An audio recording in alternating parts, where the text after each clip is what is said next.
On t'a toujours dit, et moi le premier, que les 24 mots de ta clé Ledger étaient inviolables, que la cryptographie était mathématiquement impossible à briser.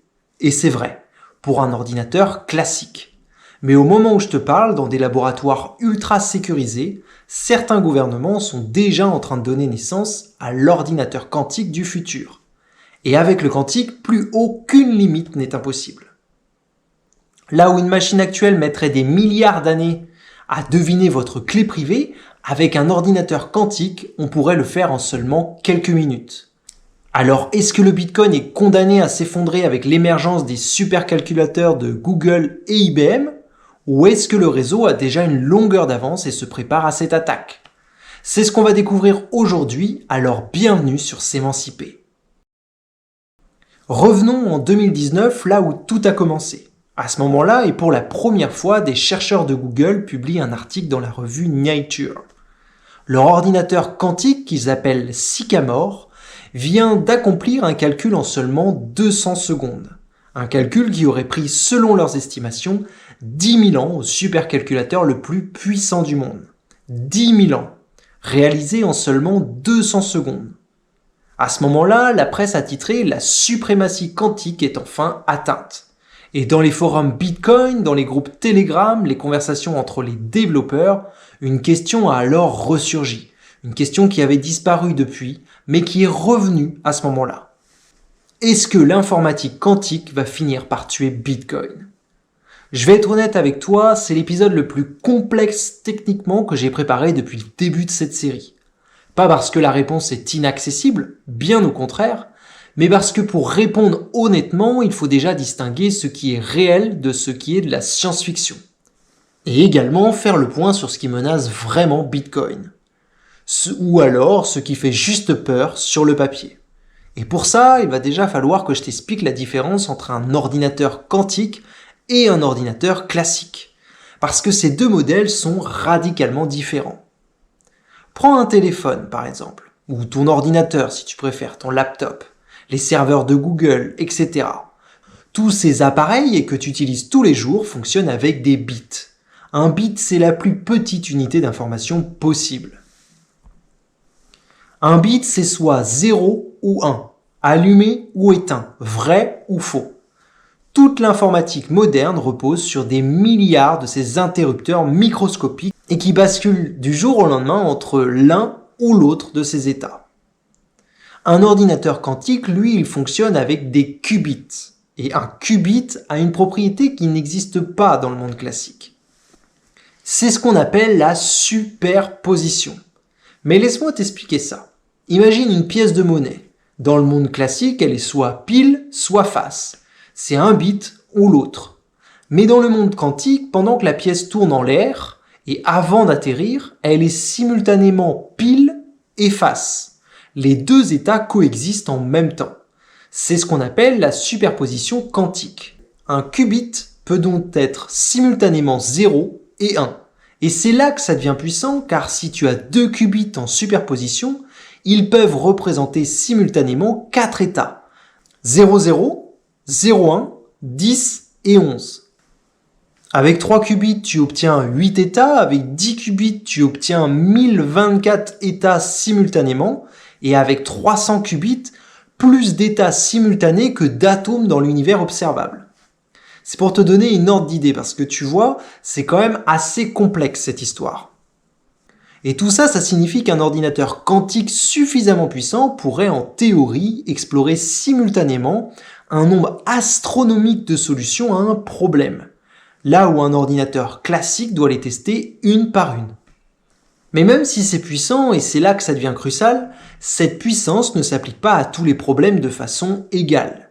Les ordinateurs quantiques sont extraordinairement puissants pour certains types de calculs, mais des calculs très spécifiques. Pour d'autres problèmes, ils ne sont pas plus efficaces qu'un ordinateur classique. Et c'est là qu'il faut comprendre si oui ou non Bitcoin est en danger. Alors creusons le sujet. Bitcoin repose sur deux piliers.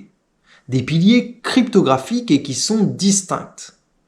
Face à la menace quantique, ces deux piliers ne sont pas également vulnérables.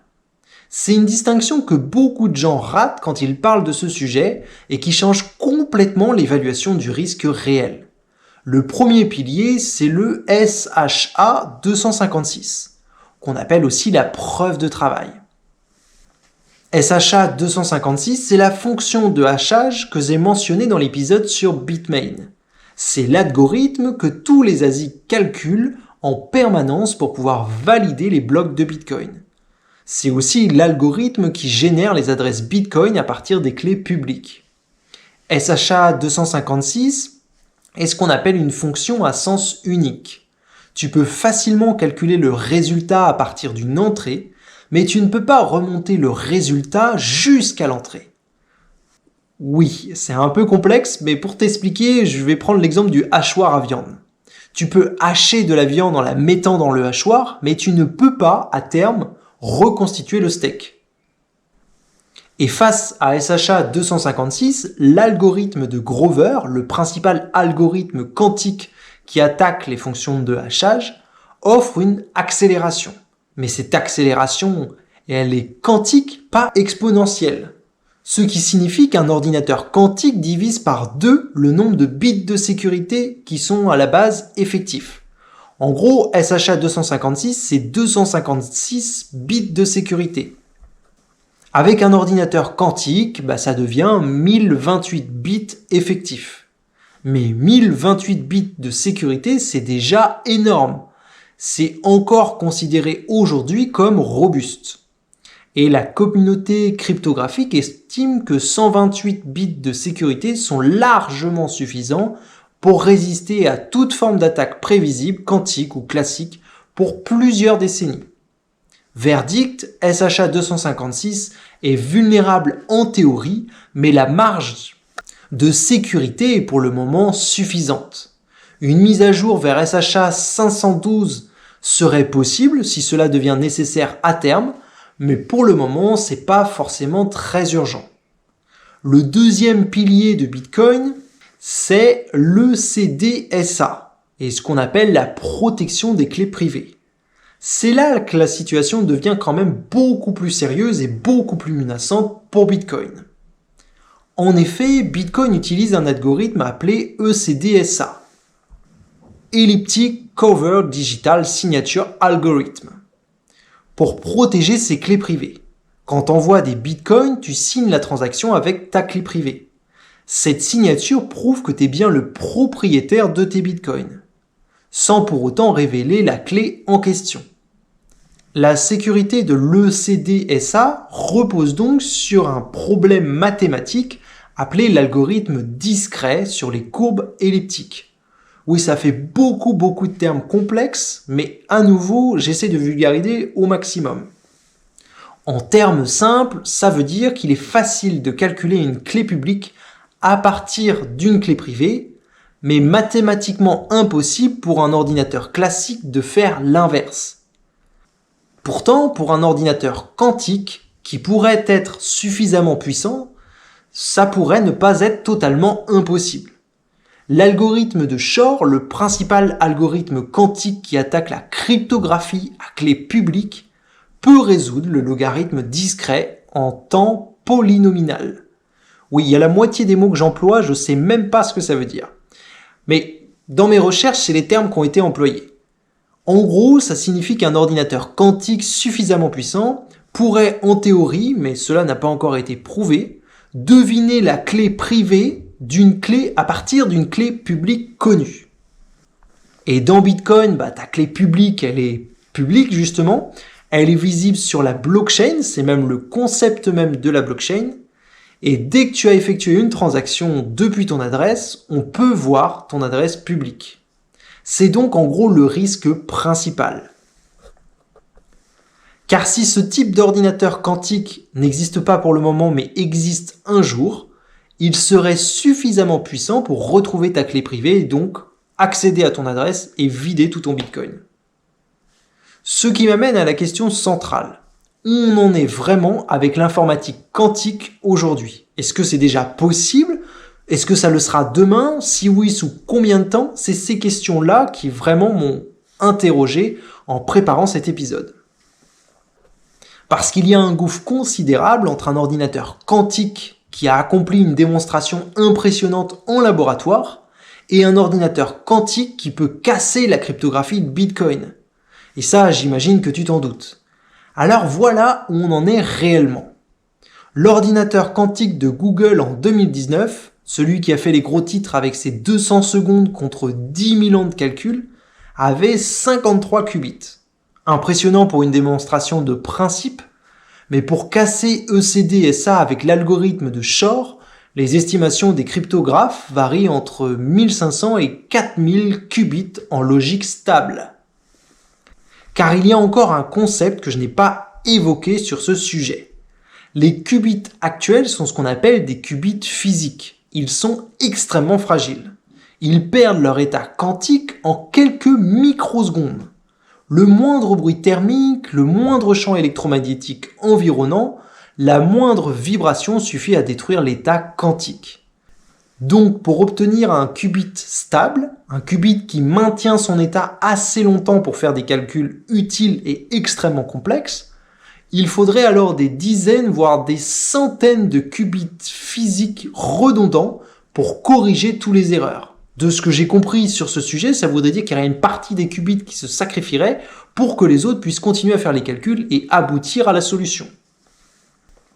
Ce qui signifie que pour obtenir les 4000 qubits logiques nécessaires pour menacer ECDSA, il faudrait potentiellement des centaines de milliers, voire des millions de qubits physiques et stables. Ce n'est pas impossible, ce n'est pas ce que j'essaye de dire, mais comme tu peux le voir, ce n'est clairement pas pour tout de suite. En 2024, Google a annoncé son processeur Willow à 105 qubits. IBM a annoncé son processeur Candor à 1121 qubits physiques, des progressions réelles, documentées, impressionnantes dans leur domaine d'application, mais entre 1121 qubits physiques et les millions de qubits physiques stables nécessaires pour menacer Bitcoin, le gouffre est encore immense. La plupart des experts sérieux estiment d'ailleurs qu'on parle de 10 à 20 ans minimum avant d'atteindre cette capacité. Certains pensent que les défis d'ingénierie qui seront nécessaires sont tels que ça pourrait prendre même encore beaucoup plus longtemps, et d'autres pensent que notamment avec l'IA, on va peut-être accélérer les processus, mais on serait quand même sur un horizon d'au moins 10 ans, 10-15 ans, voire 20 ans, voire plus. En décembre 2024, Google a annoncé également une puce quantique appelée Willow, capable de résoudre en 5 minutes un problème qui prenait 17 millions d'années à un supercalculateur classique. Les médias ont à nouveau sonné l'alarme sur Bitcoin, les développeurs Bitcoin ont répondu calmement, ce type de calcul n'est pas nécessaire pour calculer ECDSA. Ce sont des problèmes différents, conçus pour démontrer la suprématie quantique sur des tâches spécifiques, pas pour attaquer la cryptographie réelle.